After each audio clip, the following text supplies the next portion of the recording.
I have a Thanksgiving story for us, and it looks really cool. Keepunmuk, a Weeamukman's Thanksgiving story. I might not get all the words right, but I'm going to do my best. It's by Danielle Greenlander, Anthony Perry, and Alexis Bunton, and it was illustrated by Gary Meaches Sr. It was a new book at our library, just for this year.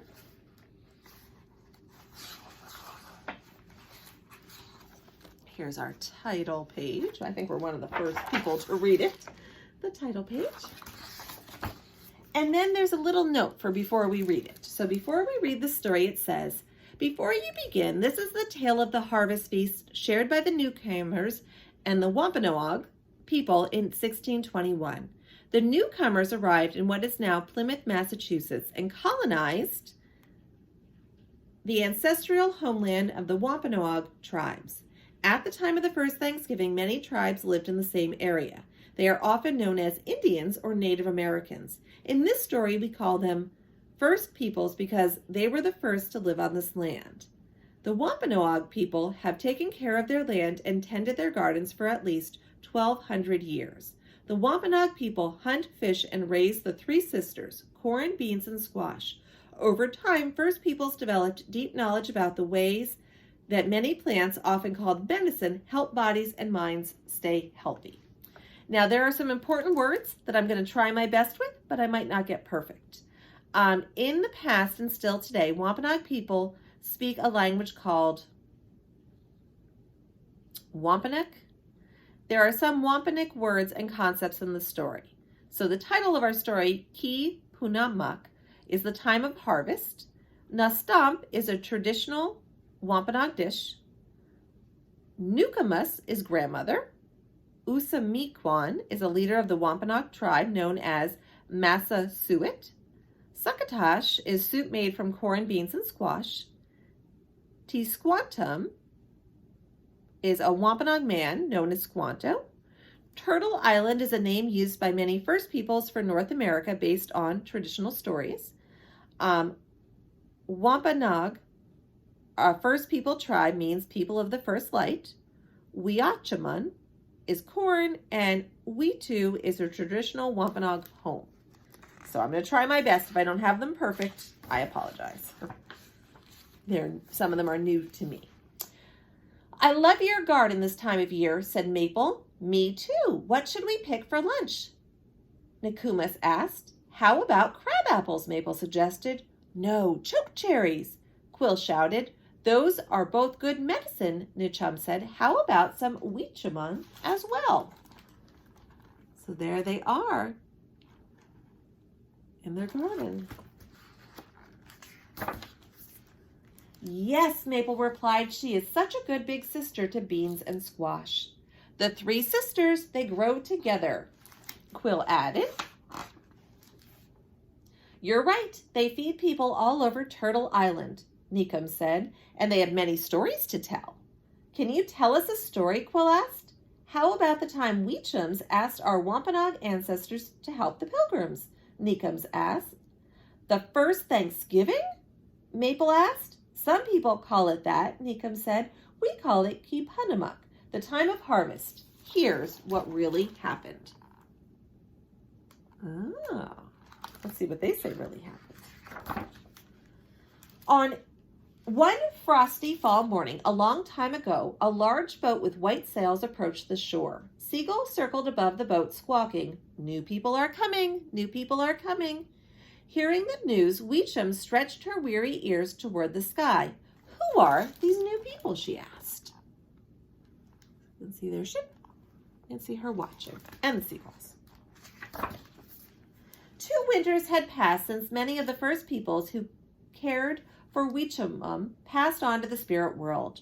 Those who were not taken by sickness found new homes to ease their heavy hearts and rebuild their lives. Weechum feared this winter would be her last and called upon Fox for help. Fox looked up at Weechum. "Should we trust these newcomers?" he asked. "Stay close and watch what they do," Weechum told Fox. Didn't know if they should trust these new people. Fall turned to winter. Weechum and the other plants fell asleep. Fox watched the newcomers come ashore. He watched as they made their way into the forest. He watched them enter an abandoned wetu. He watched them make a cooking pot and a basket of Weetamum seeds. "Don't take us away," the seeds cried. "We are waiting for the first peoples to come back in the spring to prepare our beds. We must grow first." But the newcomers could not hear the seeds. Their ears did not know the voices of the land.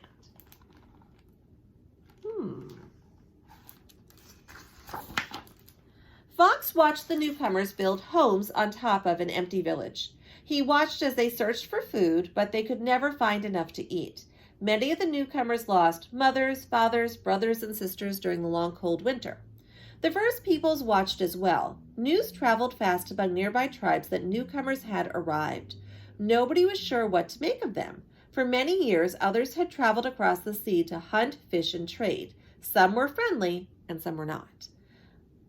These new people seemed different. They were here to stay.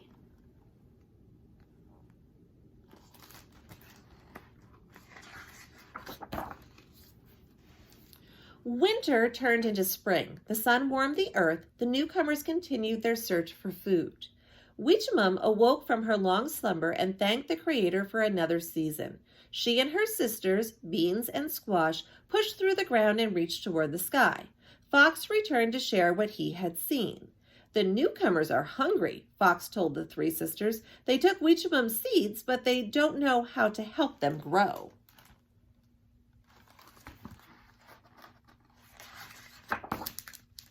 Other animals came to hear what Fox had to say. "We should help," Weetamum said. "I agree," Bean said. "Our home is their home now." "I think we should too," said Squash. "People help us grow." "We must help," Deer said. "We agreed to feed the people. In return, they care for the home we share." "I wouldn't," said Fox. "The newcomers don't know our world." "Sometimes new people can seem scary," Rabbit said. "The Creator tells us to help all living things. This is how the world works." "Yes," Duck and Turkey agreed. "It's settled," said Weetamum. "We will send the first peoples to help the newcomers." Oh.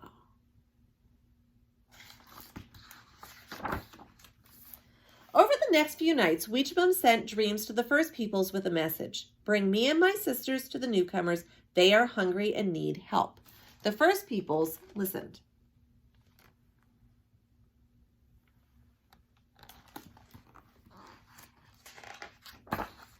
Their leader, Usamekin, visited the newcomers. He could see that they wanted peace. Usamekin introduced the newcomers to Tisquantum. Spring turned into summer. Tisquantum showed the newcomers how to raise Weetamum and her sisters, Beans and Squash. He taught the newcomers how to feed fish and seaweed to Weetamum and help her grow.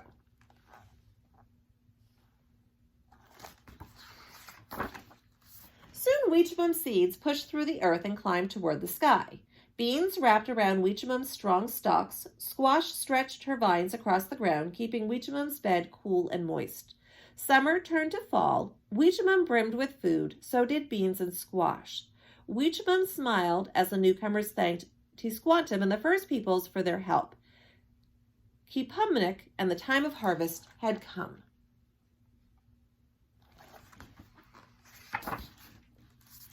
The newcomers prepared a feast to celebrate the first year in their new home.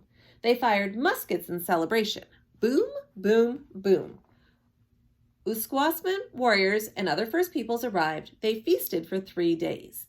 That meal changed both our lives and theirs forever.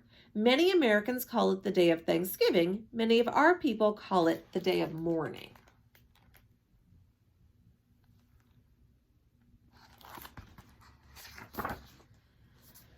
"That's different from what we learned in school," said Maple. "It was Weetamum and the other beings of the land, sea, and sky who made the newcomers' first harvest possible." "That's right." Excuse me. Niskamun said, "This is why we pray before we eat." "Well, what did the newcomers and our ancestors eat, Niskamun?" Quill asked. "Many things. Succotash, duck, turkey, rabbit, deer, lobster, fish, pumpkins, cranberries, boiled bread, and the scamp," Niskamun said. All this talk about food is making me hungry, Maple said. Let's go make us some lunch then, Niskamun laughed, and we'll enjoy every bite, said Quill.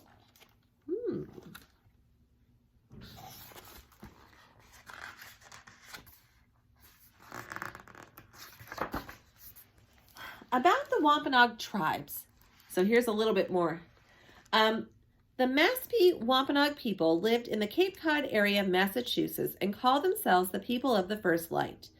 There were 69 Wampanoag tribes living in southeastern Massachusetts at the time the newcomers arrived.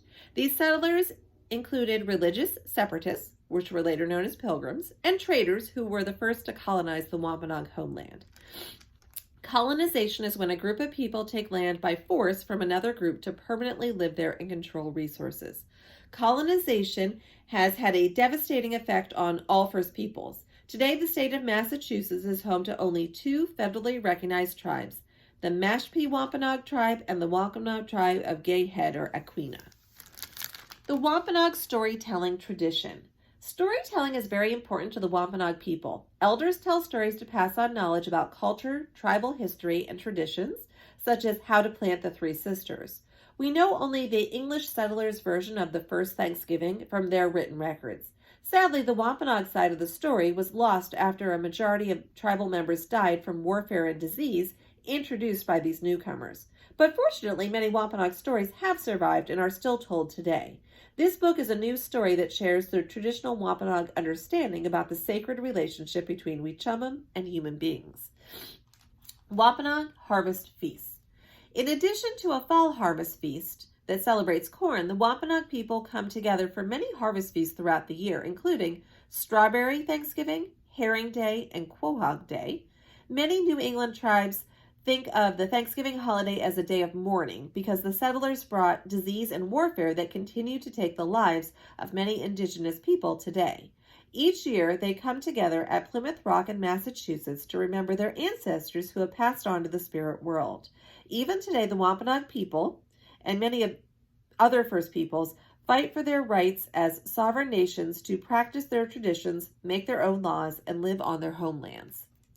Try a Wampanoag tradition of giving thanks. For the Wampanoag people, guardian spirits take the form of animals and plants, like Weechumum, to watch over human beings. The Wampanoag people honor guardian spirits as well as loved ones who have left this world. Before special meals, they make a plate of food for the spirits to eat and place it outside. Try making a spirit plate at your next gathering in gratitude for plants, animals, and ancestors. Take a pinch of each food served at the meal and put the plate in a special place outside. When you make a spirit plate, think about people you love who have passed on. You can give thanks to plants and animals and make good wishes for others. There is a little map here about where they lived too. It shows the tribal nations and the traditional names and locations for where our story took place. And there's a recipe at the back of the book. I'll try to put it up there so that if you want to try it, you can freeze it and try it.